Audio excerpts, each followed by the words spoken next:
Je me suis tapé 2 ans de cours de saxophone pour m'apercevoir que j'étais pas capable de faire un seul morceau. Et un jour, complètement dépité comme ça, je sors d'une séance de saxophone et je passe dans la rue et je vois un atelier d'art, quoi. Je dis bon, bah, je vais essayer ça. Et je suis rentré là-dedans et là tout de suite j'ai senti que j'étais passionné, quoi. C'est-à-dire que je pouvais m'exprimer.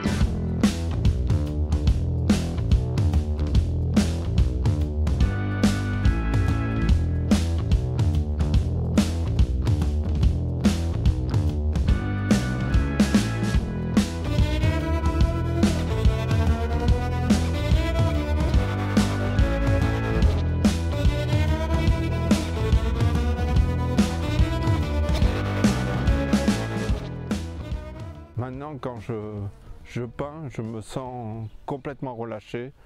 Je rentre dans un monde, dans un univers complètement où j'oublie tous les problèmes qu'il peut y avoir dans la vie et tout ça.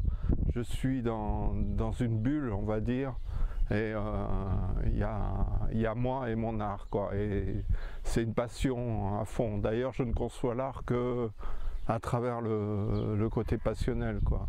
C'est-à-dire, s'il n'y a pas la passion, pour moi, il y a pas d'art.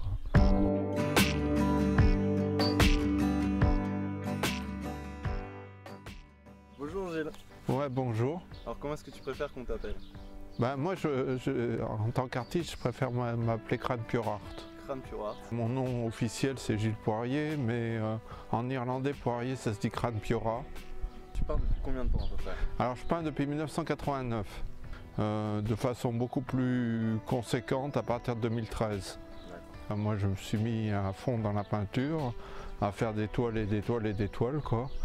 Donc mon atelier est rempli maintenant. On va aller voir l'atelier juste après. Ouais. Et effectivement il est bien rempli. Ouais. Plein de choses qui bouillonnaient dans ma tête et je voulais que ça sorte. Donc je me suis mis, c'est comme ça que je me suis mis à l'abstrait. Parce que ça me permettait de m'exprimer vraiment pleinement et j'ai trouvé que dans l'abstrait,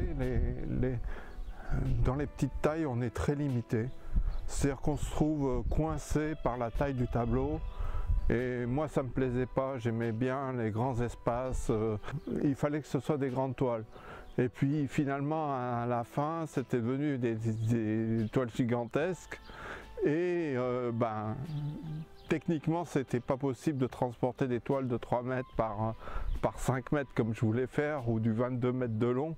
Donc je me suis mis au polyptyque, c'est-à-dire plusieurs tableaux qui se suivent, qui s'assemblent entre eux, ou qui peuvent s'assembler de différentes manières. Enfin bon, voilà.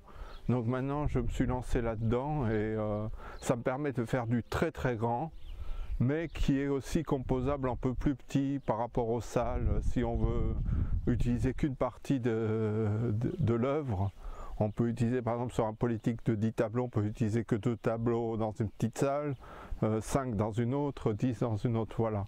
Elles peuvent aller ensemble mais séparément, mais surtout elles peuvent se composer ensemble de différentes manières. Voilà, alors ça j'ai commencé par les polyptyques un peu classiques, on va dire.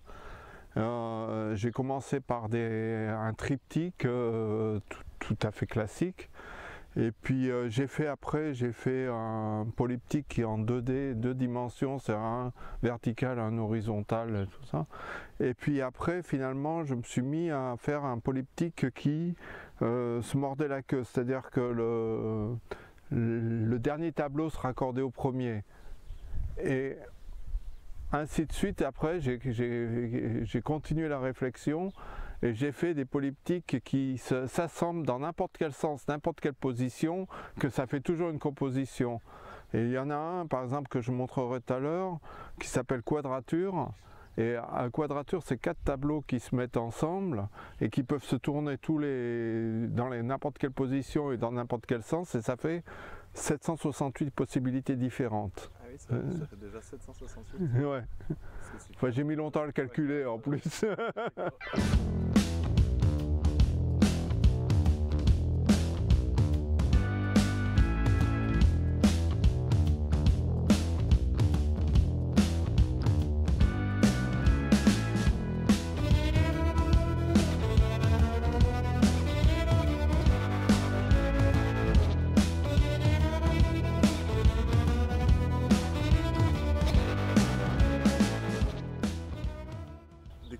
très éclatantes, presque primaires. Peut-être tu as envie de me parler des couleurs. Ah oui, oui, ben ça c'est principalement ma signature, on va dire, les couleurs. Disons, moi j'ai fait beaucoup de voyages dans le monde entier et ce que j'en ai retenu c'est ces couleurs vives. Moi quand je vais en Afrique, quand je vais en Asie, j'aime bien voir ces couleurs qui éclatent, quoi.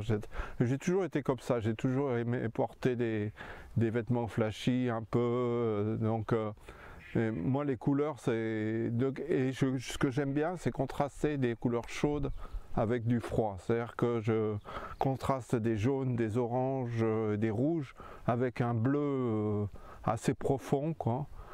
Et donc ça tranche bien et voilà. Par contre, c'est pas pour ça que je travaille dans l'uni, c'est-à-dire que moi j'aime bien faire du dégradé, c'est-à-dire de partir d'une couleur et évoluer dans une autre.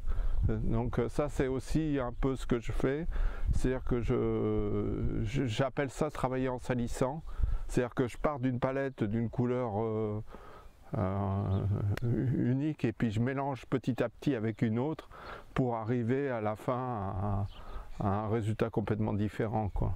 J'aime bien imaginer les mondes qui sont au-delà, ailleurs, et j'en ai fait un peu mon monde dans ma tête, c'est-à-dire je fais des planètes, j'aime bien peindre des planètes comme je les imagine, puis les mettre un peu de façon onirique, on va dire, c'est-à-dire que j'aime bien que ce soit dans un monde complètement utopique, quoi. C'est parce que donc je crée mon propre univers, voilà.